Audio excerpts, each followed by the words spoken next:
Hi friends, ఈరోజు మహేష్ బాబు యొక్క SSMB 29 movie అయితే రివీల్ చేస్తున్నాను. ఈ రివ్యూలో ముఖ్యంగా రాజమౌళి ఈ కథని మహేష్ బాబు కోసమే ప్రత్యేకంగా రాసినట్టు తీరుతుంది. అంతేకాదు, మహేష్ బాబు ఈ సినిమాలో కౌబాయ్ క్యారెక్టర్గా చేస్తున్నాడు.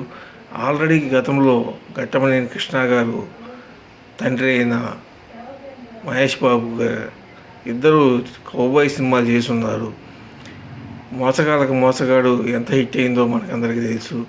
అలానే మహేష్ బాబుది ఎస్ఎస్ఎంబి కూడా రాజమౌళితో 100% సక్సెస్ అవుతుందని అనుకుంటున్నాను.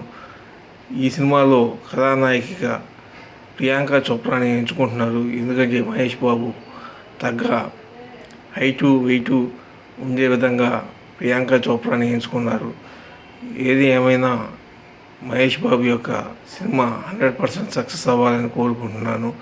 Anyway, thanks for viewers. Thank you very much.